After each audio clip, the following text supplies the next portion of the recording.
강단에서 딱 일어서서 예배당을 봤을 때 감격이 좀 새롭습니다. 그러면서 제 머리에 스쳐간 생각이 있는데, 수요일 날도 이렇게 채워졌으면 참 감사하겠다는 생각이 들었습니다. 채워질 줄 믿습니다.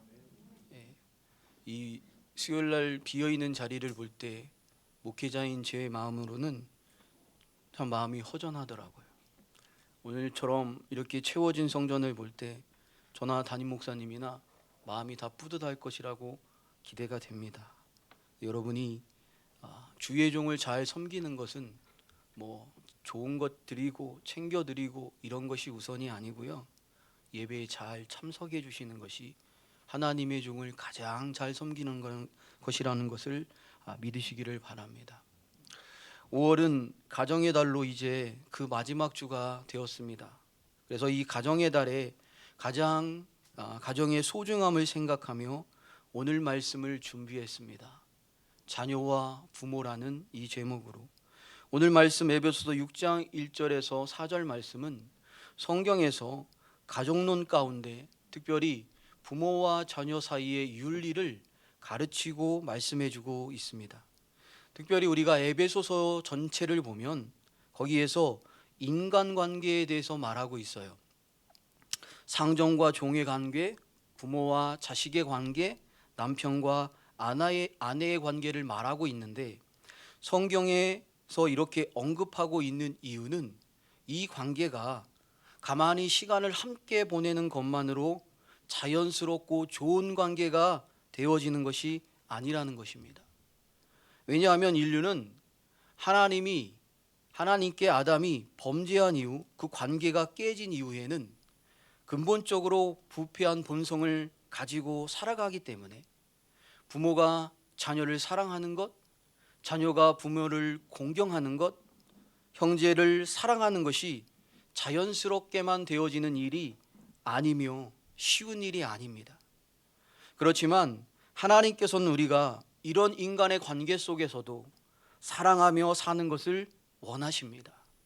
그래서 말씀으로 우리에게 가르쳐 주시고 계신 것입니다. 우리 성도는 하나님과의 관계가 바르게 되면 상전과의 관계도 바르게 되어지고, 부모와의 관계도, 자녀와의 관계도, 형제와의 관계도, 이웃과의 관계도 바르게 되어집니다. 그리고 바르게 모든 관계가 회복될 수 있습니다. 우리 인간이 이 세상에 살아가면서 사람과 많은 만남을 가지며 살아갑니다. 그리고 그 만남이 우리의 인생에 큰 영향을 끼치게 됩니다. 인간의 만남에는요, 부모님과의 만남이 있고, 스승과 제자의 만남이 있고, 친구와의 만남이 있고, 그리고 남편과 아내의 만남, 즉 부부의 만남이 있습니다. 그리고 영적으로 아주 귀한 만남이 있습니다. 그것은 바로 하나님 아버지와의 만남입니다. 우리 인간이 이 세상에서 존재하게 되면서 하나님께서 우리에게 주신 첫 번째 만남은 바로 자녀와 부모로서의 만남입니다. 이 만남은 아주 소중한 만남입니다. 왜냐하면 자녀에게 육신의 아버지에 대한 형상과 이미지는 우리의 영적인 아버지인 하나님 아버지에 대한 형상과 이미지에 긴밀한 영향을 끼치기 때문이에요. 아버지가 사랑이 많고 너그럽고 유쾌한 아버지고, 또 어떤 아버지는 평상시에 괜찮은데 술 드신 후에는 사나워지고 폭행을 하는 아버지, 또 어떤 아버지는 감정의 기복이 심한 아버지, 또 어떤 아버지는 너무 권위적이고 통제적인 아버지. 그 아버지의 이미지가 자녀가 신앙으로 하나님 아버지를 찾고 의지하며 살아가는데 많은 영향을 끼칩니다. 그래서 하나님 아버지를 만나는데 도움을 줄 수도 있고, 오히려 큰 방해물이 될 수도 있습니다. 한 사람의 성품은 타고난 기질과 환경적 요인에 의해서 키워진 기질로 형성이 된다고 합니다. 그래서 100% 100%의 부모의 영향력이라고 말할 수는 없지만 부모의 영향력이 아주 큰 것은 사실이에요.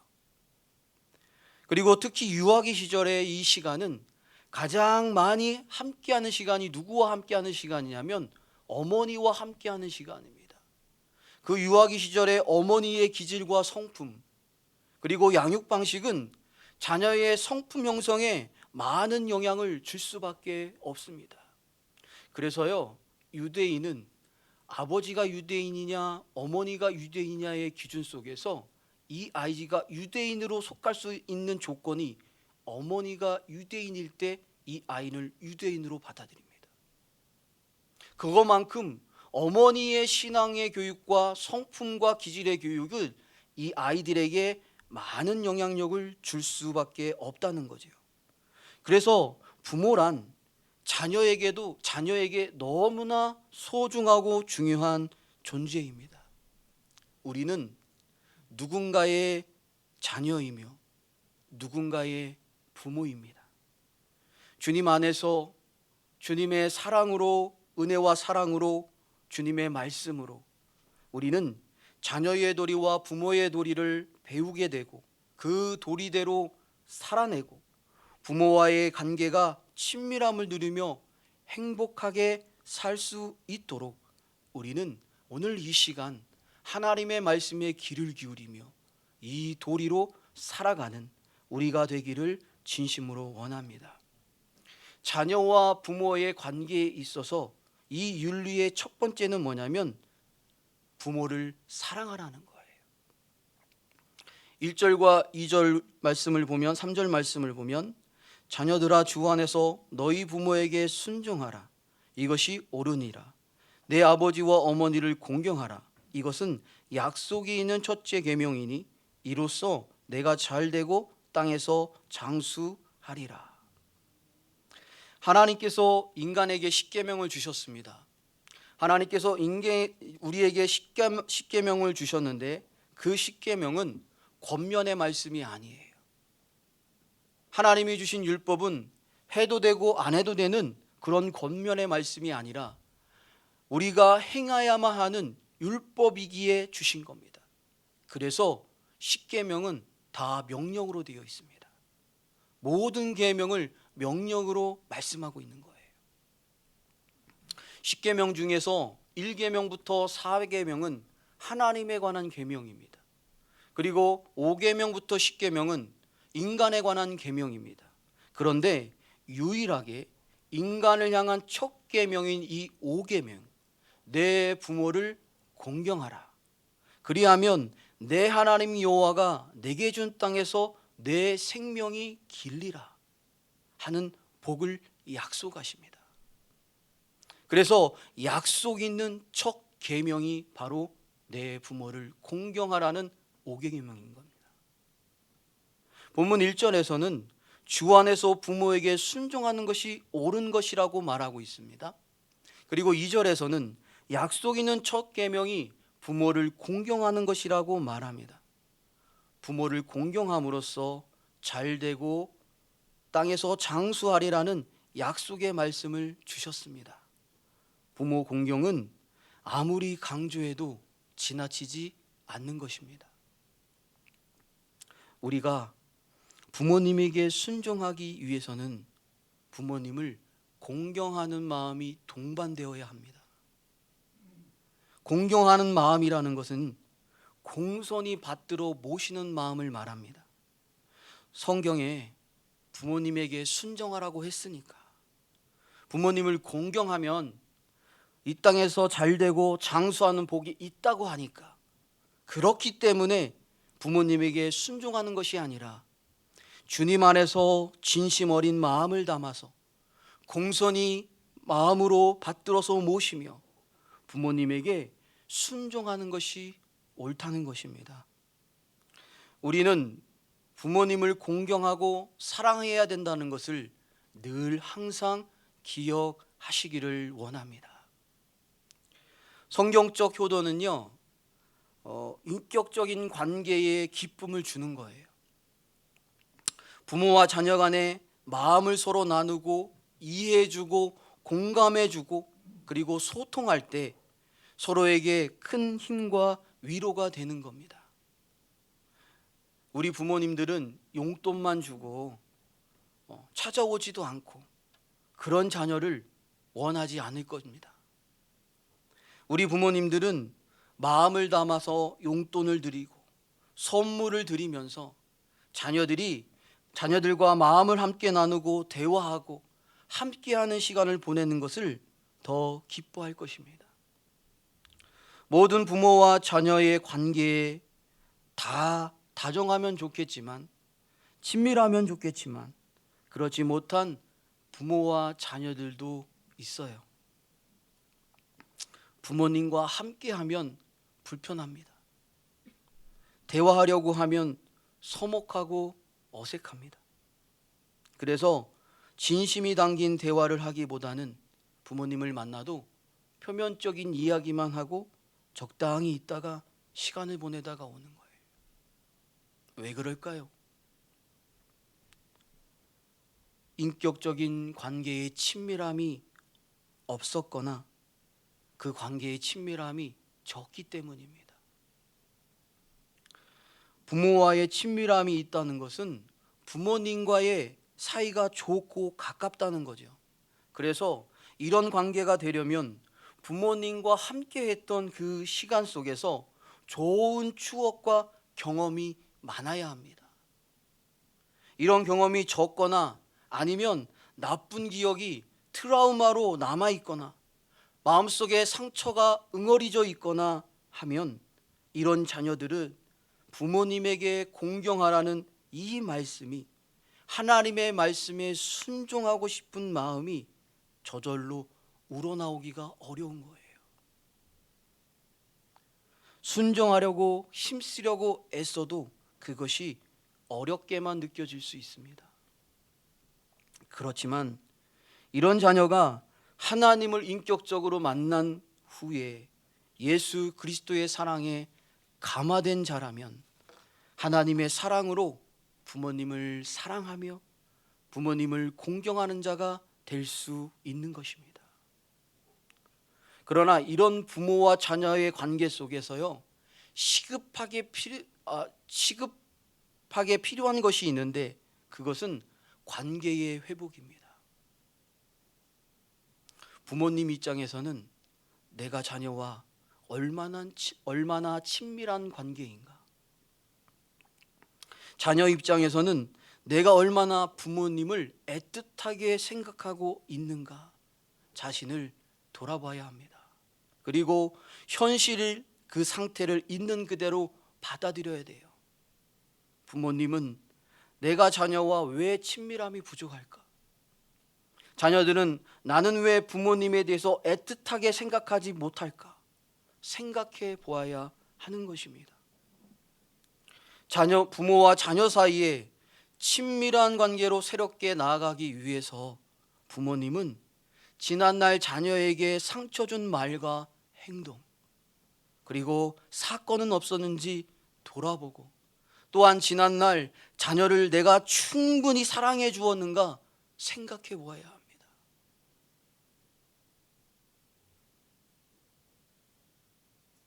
충분히 자녀를 사랑해 주었는가?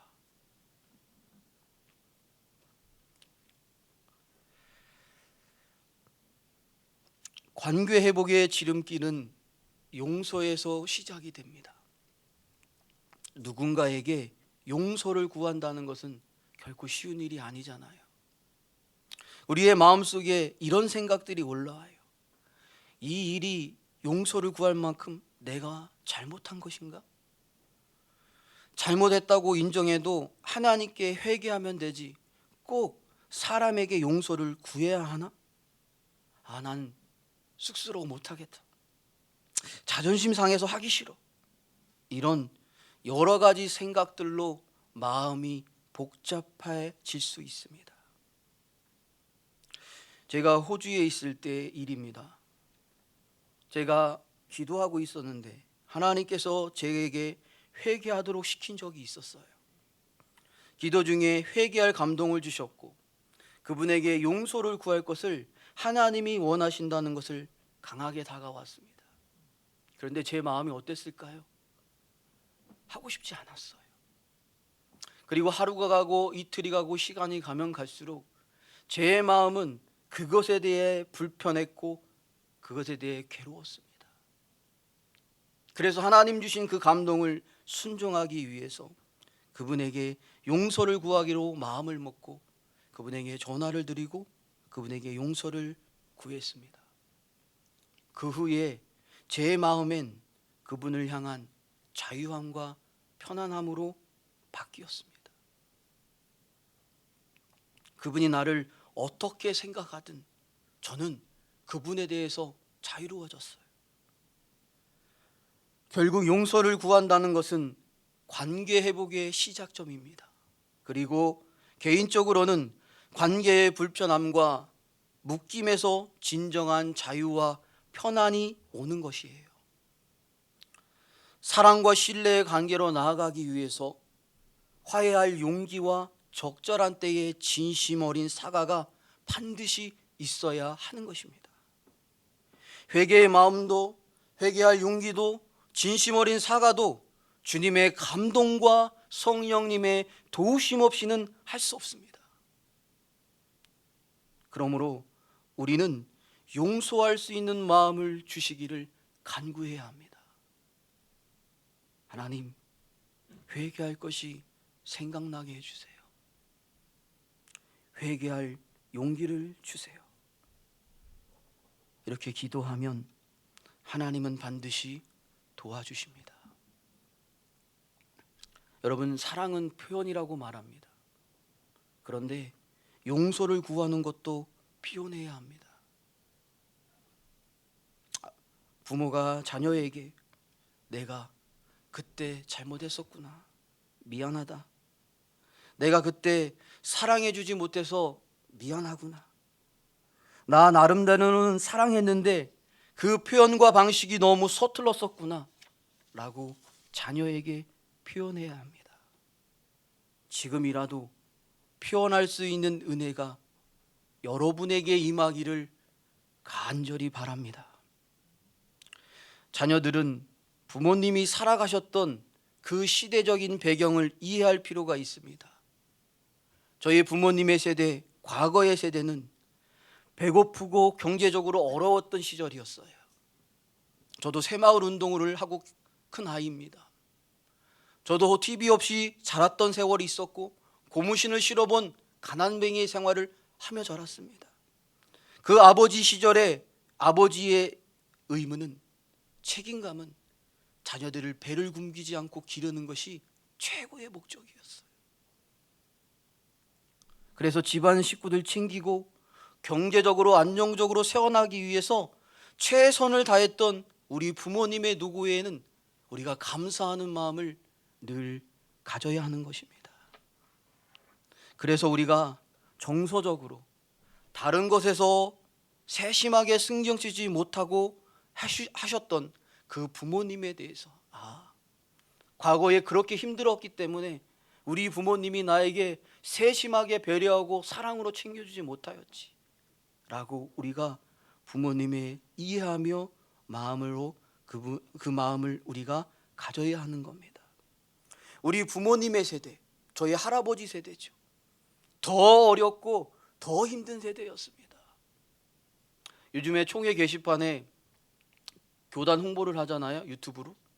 거기에서 저희 할아버지께서 신앙 간증한 그것을 석진호 목사님께서 올린 것을 보게 됐어요. 일제시대 때, 일제 말기 때, 6.25 시대 때를 겪어간 이 시대 속에 부모님의 최고의 역할은 배 굶기지 않는 겁니다. 공부 가르치고 학교 졸업하게 하는 건 나중의 일이에요. 며칠씩 굶다 보니까 배고픔에 허덕이고 살아가는 것이 예전 세대였습니다. 우리 부모님의 세대도 그분들의 부모님으로부터 충만한 사랑과 사랑의 표현을 받지 못하고 사셨던 인생이라는 것을 저는 생각합니다. 우리 부모님 또한 부모님이라는 이름을 다 내려놓으면 한 인간으로 바라볼 때 측은하며 불쌍한 마음이 들 것입니다. 또한 어떤 자녀들 입장에서 부모님과의 관계가 많이 어려운 분도 있을 수 있습니다. 그러나 하나님은 부모가 자녀인 나에게 어떻게 대해 주었든지 간에 상관없이 하나님의 자녀된 우리가 하나님과 나와의 바른 관계를 위해서 믿고 원망스러운 부모님일지라도 나의 부모님이기 때문에 사랑하며 화목하기를 원하고 계십니다.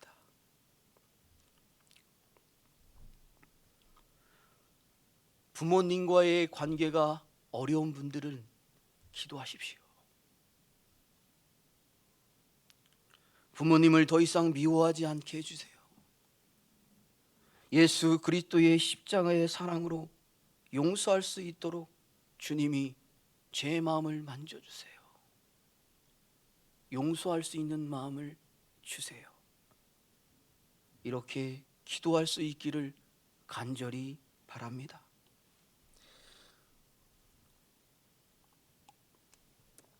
또한 자녀들 중에 철없던 시절 부모님을 가슴 아프게 한 일이 있거나 그 한 말이 생각난다면 주님께 진정으로 회개하고 부모님에 나아가서 용서를 구했으면 좋겠습니다. 제가 그때는 너무 철이 없었어요. 잘못했습니다. 용서를 구할 수 있는 부모님이 살아계시다면 더 없는 기회입니다. 우리 부모님이 살아계신 것은 용서를 구하고 친밀한 관계로 회복될 수 있는 기회가 있는 거예요. 그 부모님 세상 떠나면 이제 영원히 보기 어렵습니다. 하나님 나라에서 다시 만나는 것이 아닌 한 이 땅에서의 인연은 사실상 끝인 거지요. 자녀된 우리는 부모님을 진심 어리게 공경하지 못한 것을 회개하며 이제는 부모님에게 사랑한다고 표현하며 부모님과의 관계가 친밀한 관계로 나아가며 관계의 기쁨을 누릴 수 있기를 간절히 소망합니다. 그러므로 성경은 말합니다. 부모를 공경하는 자의 복.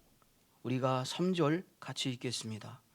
이로써 내가 잘되고 땅에서 장수하리라. 아멘. 신명기 5장 16절에는 이렇게 얘기합니다. 너는 너희 하나님 여호와의 명한대로 내 부모를 공경하라. 그리하면 너희 하나님 여호와가 내게 준 땅에서 내가 생명이 길고 복을 누리리라. 아멘. 그래서 이렇게 약속하고 계시는 이 하나님의 복을 받아 누리는 모든 자녀가 다 되시기를 주님의 이름으로 축복합니다. 우리가 부모님을 공경해야 합니다. 두 번째로 부모와 자녀의 사이의 윤리로서는 아비들아 자녀를 노엽게 하지 말라는 겁니다. 4절에 보면 또 아비들아 너희 자녀를 노엽게 하지 말고 오직 주의 교훈과 훈계로 양육하라 말씀하십니다. 여러분 이 표현 속에서 여러분이 귀담아 들어야 될, 눈여겨봐야 될 것이 있습니다. 왜냐하면 이 말씀은 당시에 굉장히 파격적인 그런 말씀이에요. 왜냐하면 당시 로마에서는 아버지가 절대적인 권위를 가지고 있었기 때문에 자식을 물건처럼 팔 수도 있었고 심지어는 죽일 수도 있었습니다.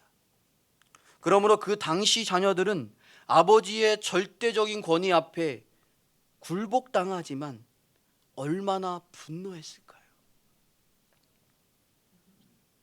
그러니까 성경에서 얘기하는 거예요. 아비들아 너희 자녀를 노엽게 하지 말라.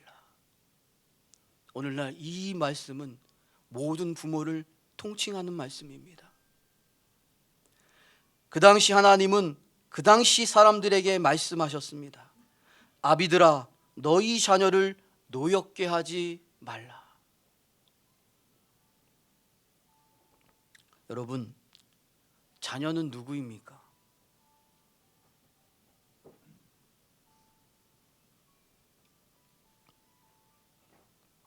부모는 내가 낳아 내 돈으로 내가 양육하니까 나의 소유로 생각할 때가 많습니다.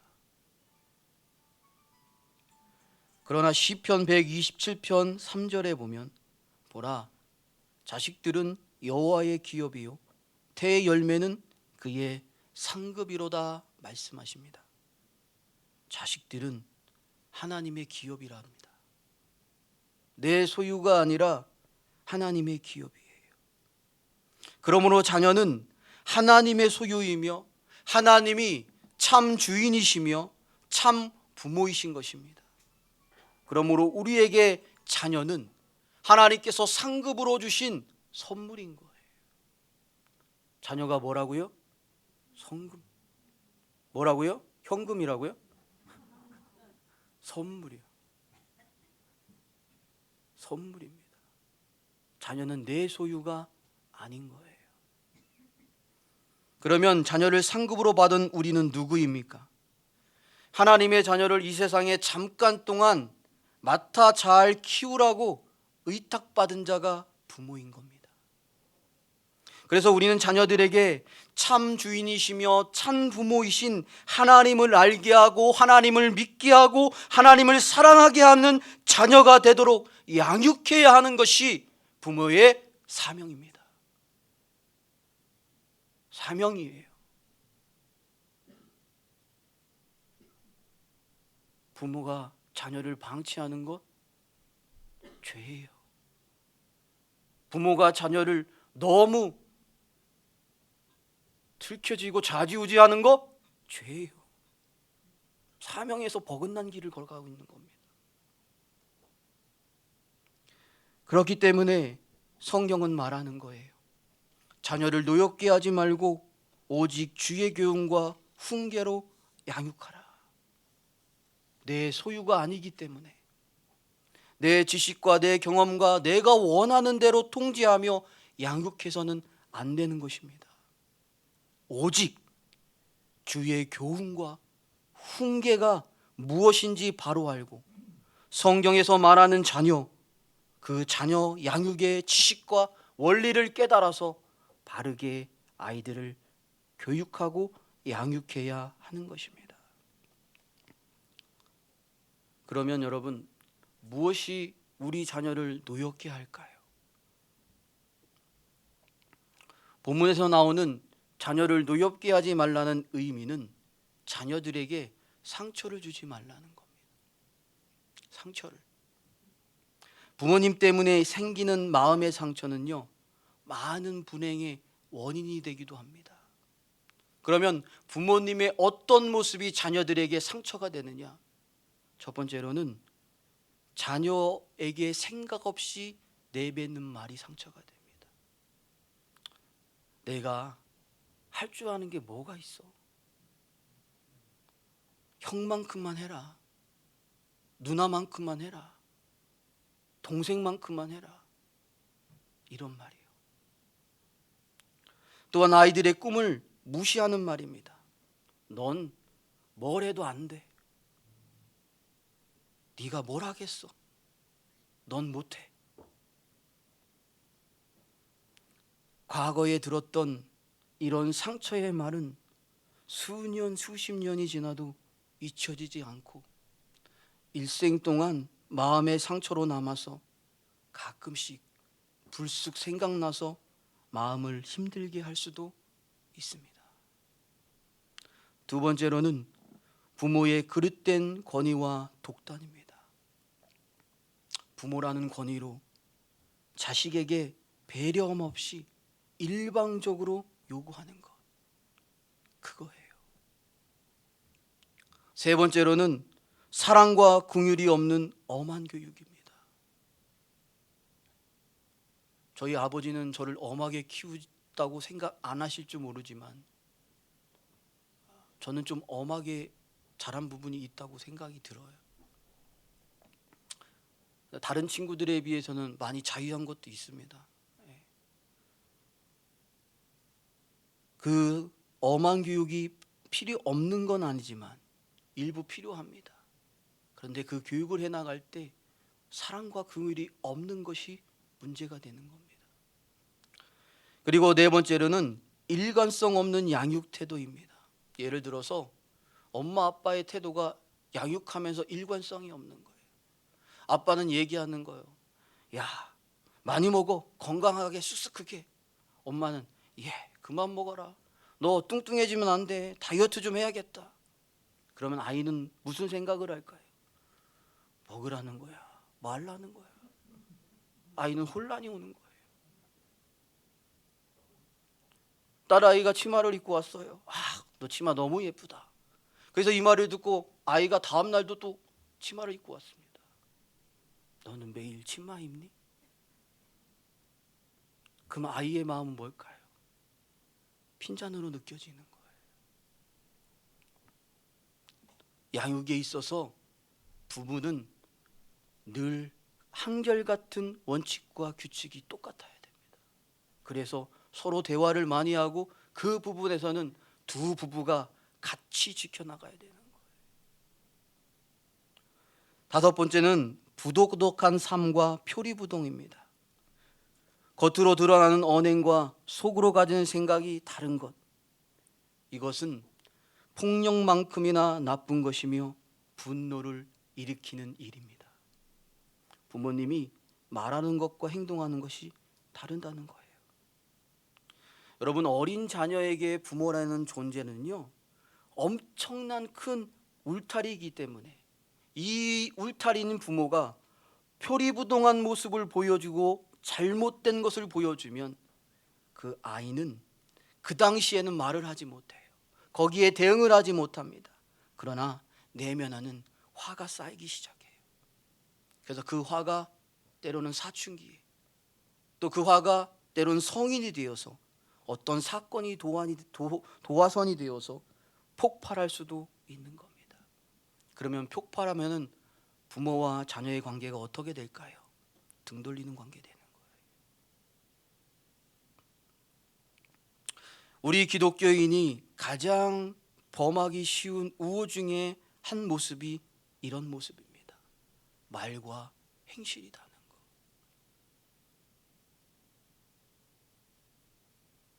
여러분, 신앙은 철저하게 개인적인 겁니다. 내가 하나님 믿으면, 그리스도 믿으면 내가 구원받아요. 내가 믿는다고 내 가정이 다 구원받는 것은 별개의 문제입니다. 하나님과 관계 속에서 나의 관계는 늘 1대1적인 거예요. 내가 구원받으면, 나는 하나님 믿으면 나만 구원받는 거예요. 내가 하나님 믿었기 때문에 우리 가정에 복음이 들어가서 그 사람들이, 그 자녀들이, 그 남편이, 아내가 예수 그리스도를 영접하고 믿게 되므로 그 가정이 복음의 가정이 되는 거예요. 그런데 우리 기독교인이 하나님을 먼저 믿은 우리가 말과 행실이 달라요. 그러면 가장 먼저 아는 사람은 누구일까요? 남편이며 자녀예요. 그런 부모와 남편과 자녀에게 콩으로 매주를 쓴다고 해도 안 믿습니다. 안 믿어요.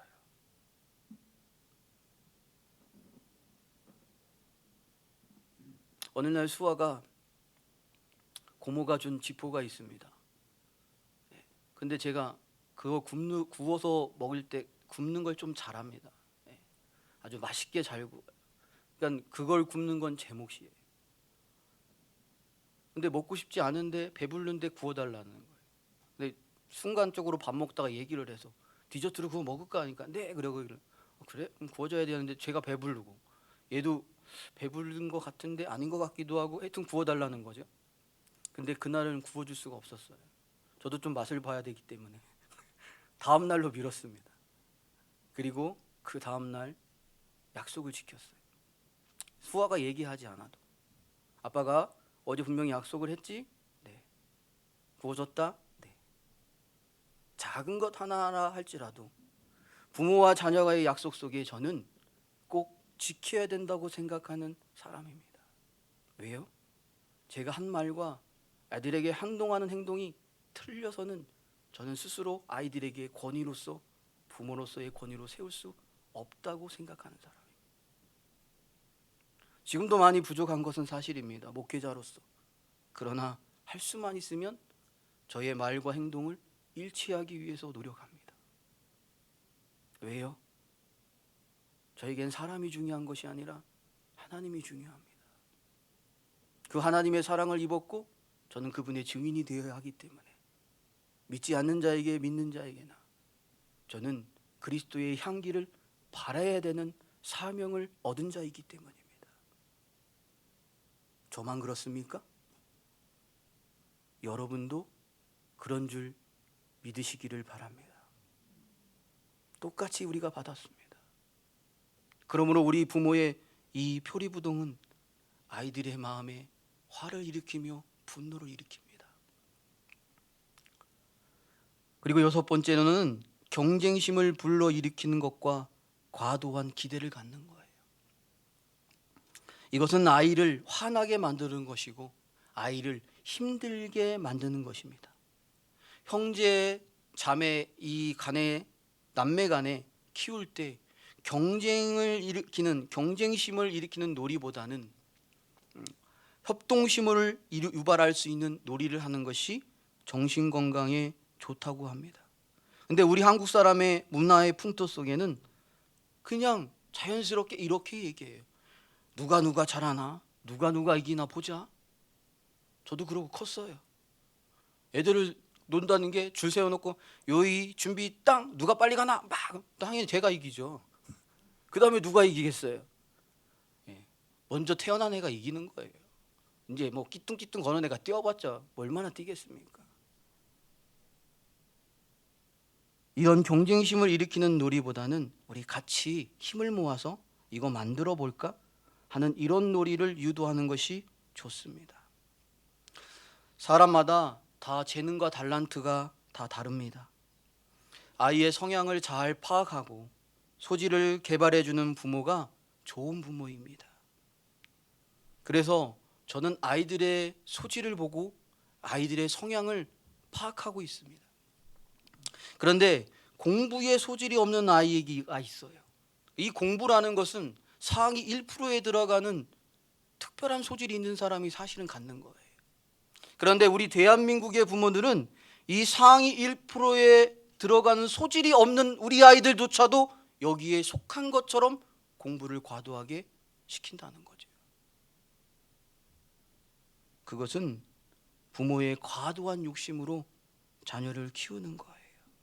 그리고 그 아이는 그렇게 자라날 때 참 불행할 것입니다. 다 공부를 잘하면 좋겠지만 또 부모의 마음으로 자녀들이 공부를 잘하면 좋겠지만 그쪽에 소질이 없고 다른 쪽에 소질이 있는 아이들이 있어요. 공부 못하면 다른 쪽에 소질이 다 있습니다. 그런데 왜 꼭 우리 아이가 그 상위 1%에서 벗어나면 안 되는 걸까요? 아이의 재능과 달란트는 상관없이 부모의 마음입니다. 그래서 저는 그걸 내려놓기 위해서 호주에 있을 때 아이들에게 요구한 것이 있습니다. 처음에는 그랬어요. 야, 한국에서 키울 때 나는 아이들이 평균 70점만 맞으면 되겠다. 제가 인생을 살아보니까 제가 똑똑한 머리도 아니고 영재도 아니고 이런 거예요. 근데 사회생활 하면서 구구단 외우면 되고요. 나누기 할 줄 알면 되고요. 빼기 할 줄 알면 되고요. 암산 조금 머리 잘 들어가면 더 편하고요. 이런 거 있어요. 고등학교 3년 내내 공부해서 사회생활에서 루트, 델타 이런 거 써먹습니까? 아이고, 떡 맞을 때도 그런 거 안 써먹고 땅 팔 때 외에는 잘 안 써요. 우리가 설거지할 때 그거 따집니까? 2 곱하기 2는 4니까 이만큼 가서 접시 닦고 그 다음에 여기다 던진 다음에 와가지고 이런 사람 없습니다. 그래서 제가 결정한 것이 나는 아이들에게 70점의 평균을 요구해야겠다. 왜? 그 정도만 공부해도 세상에 나가서 미련하다 공부 못했다는 소리는 안 듣겠다. 근데 요즘에 10점이 올랐어요. 80점으로. 좀 미안하긴 하지만 근데 우리 수아는 그것도 못 맞았는데 되게 당당하게 오더라고요. 근데 그래서 제가 더 놀랐습니다. 야, 이런 애도 있구나. 근데 아이들한테 그 가치를 해주고 아이들이 그 80점을 맞기 위해서 수지가 성규가 노력할 때 사실은 그 점수가 안 나왔어요. 호주에서. 근데 그 점수가 나오려면 B 플러스 이상이 나와야 되는 거예요. 근데 얘가 그 점수를 맞기 위해서 노력하고 서서히 자라나는 모습을 보고 기뻐했고 만족했습니다. 우리 아이들에게 있어서 공부는 필수 조건입니다. 해야 하는 거예요. 저는 그것을 무시하는 것이 아닙니다. 그런데 학생의 본분이니까 공부를 해야 하는 것이고, 그 본분인 공부를 열심히 해나갈 때 그 과정 가운데서 아이가 두 가지를 배웁니다. 첫째는 성실함이에요. 두 번째는 최선을 다하는 성품을 훈련되게 되어지는 거예요. 공부를 잘하고 못하고를 떠나서 얘가 70점이 됐든 80점이 됐든 그 목표 점수를 향해서 최선을 다할 때 그는 공부를 하게 되어 있고 최선을 다할 수밖에 없는 거예요. 여러분, 공부 안 하고 60점 맞는 것도 쉽지 않지만, 아니 저는 빵점 맞는 게 더 어려웠던 것 같아요. 예. 근데 그것도 잘 피해가지고 빵점 맞는 친구도 있더라고요. 예. 그렇지만 노력해서 조금씩 올라가면서 자기의 성취감, 그리고 공부에 대한 스트레스보다 자신의 인생에 대한, 자기의 재능에 대한 그런 것들을 더 돌아보며 이 세상을 한 번 더 여유 있게 살아가는 삶을 아이들에게 주고 싶었어요. 그런데 이제 저희 집사람은 공부 안 하면 볶습니다. 목표치가 있고 그걸 완주할 때까지 볶는 스타일이 저희 집사람이고, 저는 뒤에서 이렇게 좀 반감 비슷하게 정찰을 하고 있습니다. 근데 하나님의 은혜로 아이들이, 집사람의 그 채찍이 필요해요. 제가 안 하니까. 아무튼 아이들이 서서히 공부를 해나가면서 하나님의 은혜로 자신감도 얻기도 하고 성실감도 가지게 되고, 그래서 하나님의 은혜로 한 학년씩 진학하는 것을 보게 됩니다. 그래서 여러분, 부모님이 아이들의 성적을 보면 만족하는 부모는 없어요. 아니 제가 제 자식을 봐도 만족을 못하는데, 만족을 안 했는데도 당당한 애는 참 대단하지만, 그렇지만 그 아이가 수고하고 힘쓴 것에 대해서 수고했다고 격려해주는 부모가 되기를 진심으로 원합니다. 아이에게 용기를 주고 힘을 주어야 하는 거예요. 근데 노력도 안 했는데 수고했다, 그런 건 아니에요. 우리는 자녀를 학원을 보내주면서 공부를 잘하라고 부담만 주지 말고요, 하나님께 우리 아이에게 지혜를 주세요. 하나님, 우리 아이에게 공부하고자 원하는 마음을 주세요. 우리 아이들이 열심히 노력하고 심은 것만큼 그 결과물을 주어지는 아이들이 되게 해주세요. 우리는 기도하는 부모가 되어야겠습니다. 아멘. 인간의 성품은 아동기 이전에 80%가 형성이 된다고 말합니다. 그래서 기본적인 사회교육도 이 시기에 가르쳐야 된다고 해요. 초등학교 입학 전까지가 바로 이 시기인데, 이 시기가 굉장히 중요한 시기입니다. 그런데 어떤 부모는 아이들을 자유롭게 키우겠다고, 또 어떤 부모는 친구 같은 부모가 되어준다고 가르쳐야 할 것을 제대로 가르치지 않고 그 중요한 시기를 대수롭지 않게 여기고 제대로 훈육하지 않습니다. 어떤 사람들은 자녀를 노엽게 하지 않기 위해서 아이가 요구하는 모든 것을 아이가 원하는 대로 다 들어주어야 되어야 된다고 생각하는 사람도 있습니다. 그런데 소아정신과 의사에 의하면, 전문의에 의하면 24개월 미만의 아이는 생명과 안전에 직결된 요구사항이기 때문에 그 아이의 요구에 부모가 민감하게 반응하고 들어줘야 된다고 합니다. 그러나 24개월 이상, 한국 나이로 얘기하면 4세에서 6세의 아이는 자기 조절 능력, 옳고 그름, 기준과 원칙, 한계 설정을 반드시 가르쳐야만 합니다. 그래야 그 아이가 지정의가 건강하게 발달하게 된다고 해요. 우리가 살면서 이런 걸 알아야 되는 거죠. 아, 이 세상에서는 안 되는 일도 있구나. 아, 이 세상의 일에는 어쩔 수 없는 일도 있는 거구나. 그것을 아이들이 어려서 4세에서 6세 때 깨닫게 되고, 그럴 때 그 아이들이 부정적인 감정을 느껴요. 슬프고 좌절되고 분노, 이런 것들이 아이들이 느껴요. 그러면 그것을 스스로 해결할 수 있는 경험이 되게 해야 되는 거죠. 또 말로, 언어로 자신이 이 느낀 감정을 표현하는 훈련도 하게 되는 것입니다.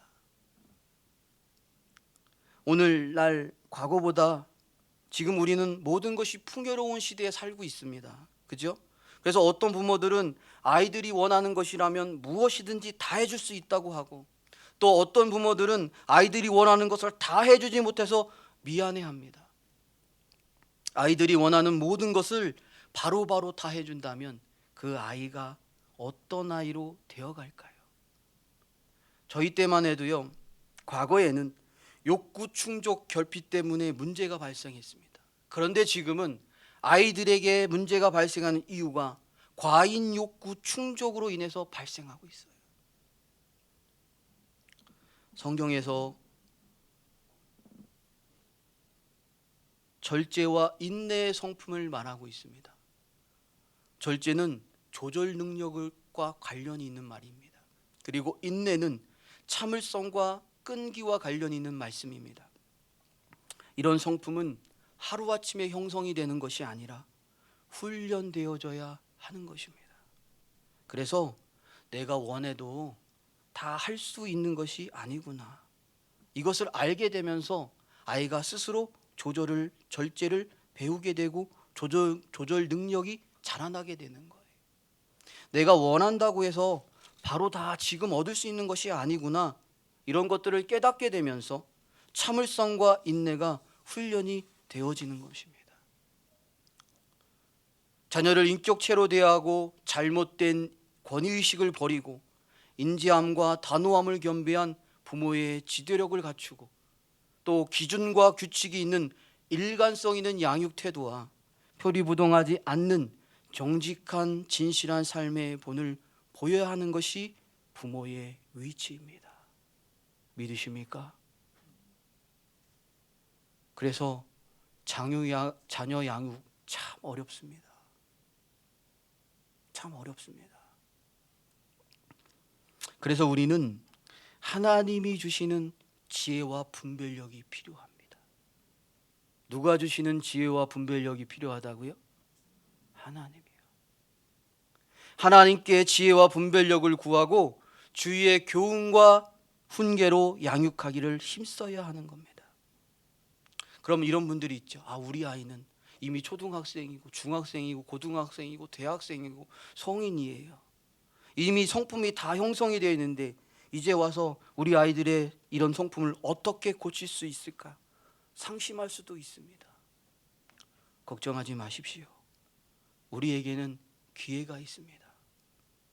나이와 상관없이 살아계신 나의 복음을 만나면 사람이 변화될 수 있기 때문입니다. 아멘. 우리가 예수 그리스도를 만나면 변화됩니다. 제가 그 증인이에요. 제가 그 증인이에요. 큰 사고를 치고 자라진 않았지만 저도 하나님 아버지 앞에, 부모님 앞에 형편없이 자란 인물 중에 하나입니다. 저밖에 모르고 자란 놈이니까. 하나님 만나니까 제가 보이고, 부모가 보이고, 아이들이 보이고, 아내가 보이고 변화되기 시작하더라고요. 우리 자녀가 하나님을 인격적으로 만나서 진정한 회심에 이르도록, 말씀의 은혜로 주님의 의에 다루어지는 사람이 되도록 간절히 기도해야 합니다. 주님 만나면 변화됩니다. 아멘. 주님 만나면 다 변화됩니다. 믿고 기도하는 여러분과 제가 되기를 간절히 원합니다. 마지막 세 번째로는 주의 교훈과 훈계로 양육하라는 거예요. 4절 하반절에 오직 주의 교훈과 훈계로 양육하라. 그런데 개역 한글 성경에는 오직 주의 교양과 훈계로 양육하라 라고 말합니다. 여기서 교양은 예방이고요, 훈계는 치료입니다. 그래서 예방을 하는 것이 가장 좋은 거죠. 그러면 교양이라는 것은 무엇인가? 교양이라는 것은 사람답게 행동하도록 가르치라는 거예요. 누구답게요? 사람답게요. 여기에서 주의 교양이라고 말하는데 이 말은 하나님의 말씀을 가지고 하나님의 말씀을 따라 가르치라는 거예요. 주의 교양으로 가르치기 위해서 가장 중요한 것은 부모가 먼저 말씀대로 삶을 살아가는 신앙의 본을 보이면서 훈계해야 된다는 것입니다. 그리고 아이들의 잘못을 일깨워주고 훈계할 때 하나님 말씀에 근거해서 해야 한다는 거예요. 무엇하게 만들기 위해서? 사람답게 만들기 위해서. 그렇지만 인자한 모습이 없이, 또 아이가 실수했는데 그 실수를 너그러운 마음으로 참고 용서해주는 모습이 없이 그냥 하나님 말씀에다 이렇다 하면서 책망만 하면 그 하나님은 좋은 분으로 느껴지지 않습니다. 제가 아는 목사님 중에 교단에 아이를 40에 가만 한 대를 때리며 교육시켰다는 소리를 들었어요. 그러면 몇 대죠? 안 맞아봐서 모르시는데 39대요. 39대. 그게 사울이 그 당시 로마 시대에 죄진 사람을 때릴 때에 그 한 대 감해주는 거예요. 그걸 자녀를 때릴 때예요. 그러면 그 아이가 나중에 자라났을 때 어떻게 될까요? 웬만하게 맞아선 까딱 안 하는 맷집만 세지는 아이가 돼요.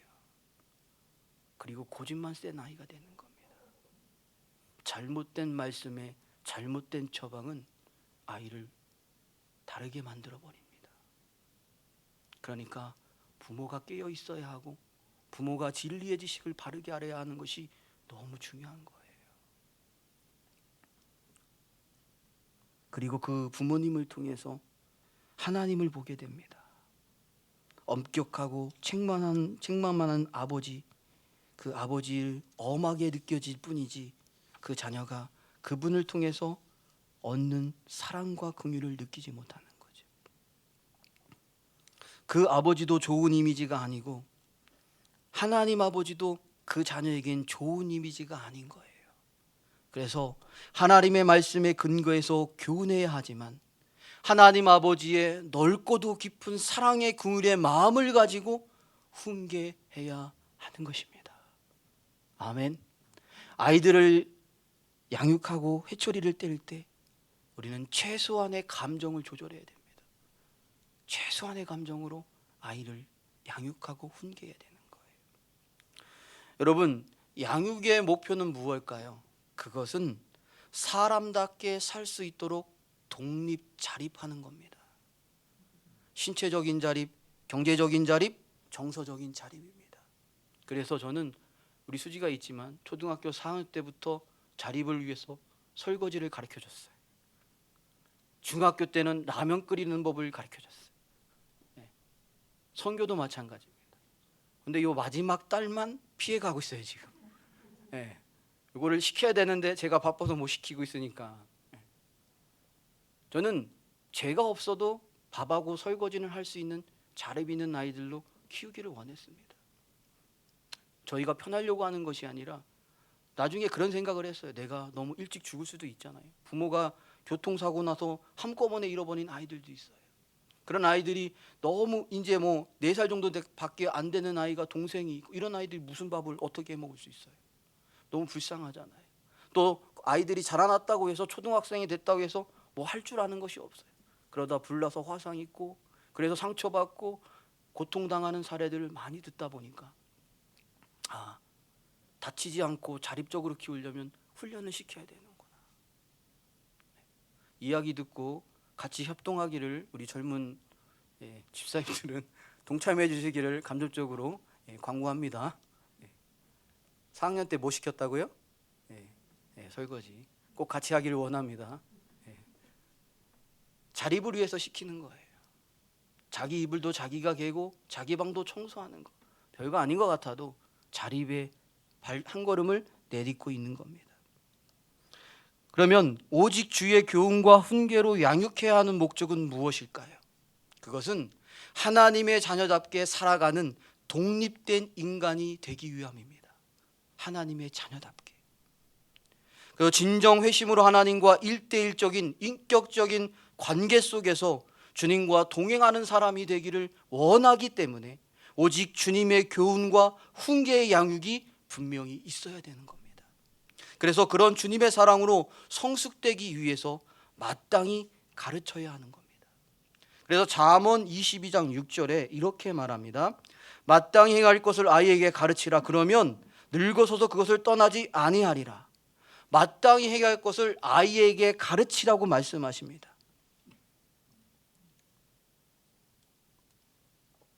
그러면 자녀에게 마땅히 가르쳐야 할 것이 무엇일까요? 첫째는 하나님을 사랑하는 것을 가르쳐야 됩니다. 누구를 사랑하는 것이요? 하나님을 사랑하는 것을 가르쳐야 돼요. 하나님이 사람을 창조하셨고 예수 믿는 사람은 하나님의 자녀가 되는데, 하나님을 믿는 자녀가 돌아가서 영원히 사는 곳은 하나님이 계신 곳이라고 가르쳐야 됩니다. 그래서 하나님이 누구신지 알게 해 주어야 하고 그 하나님이 하신 말씀, 곧 성경을 가르쳐 주어야 하는 겁니다. 그래서 우리 자녀가 예수님을 믿어서 거듭나고 회심할 수 있도록 하는 것이 부모의 가장 중요한 역할인 거예요. 이렇게 될 때 우리 자녀가 하나님을 사랑하는 자녀가 될 수 있는 것입니다. 두 번째로는 사람을 사랑하는 것을 가르쳐야 됩니다. 자녀가 내 자신이 아니므로 자녀도 타인이에요. 그래서 멀리 있는 누군가를 사랑하려고 하기 이전에 부모인 나는 나를 닮은 아주 특별한 타인인 내 자녀로부터 진심으로 사랑해야 합니다. 하나님의 사랑을 깨달아 알아서 배워서 그 사랑으로 자녀를 사랑해야 하는 거예요. 어린 자녀에게 부모님의 이 사랑은 물과 공기와 햇빛과 양식과 같은 아주 절대적인 거예요. 그 사랑에서 아이들은 자신의 소중함을 깨닫고 다른 사람도 소중히 여기고 사랑할 줄 아는 하나님의 자녀로 성장해 나가는 겁니다. 그래서 내가 존귀하니까 다른 사람도 존귀하다고 가르쳐야 이 아이가 이기적인 사람이 되지 않는 거예요. 한국에 와서 제가 늘 보고 늘 답답해하는 것이 있습니다. 사람들이 너무 이기적이에요. 너무 이기적이에요.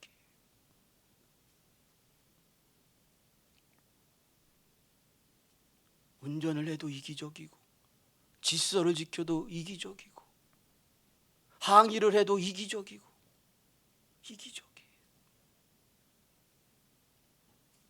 내 자녀 귀하면 남의 자녀 귀한 겁니다. 내 자녀 아프면 남의 자녀도 아플 수 있는 거예요.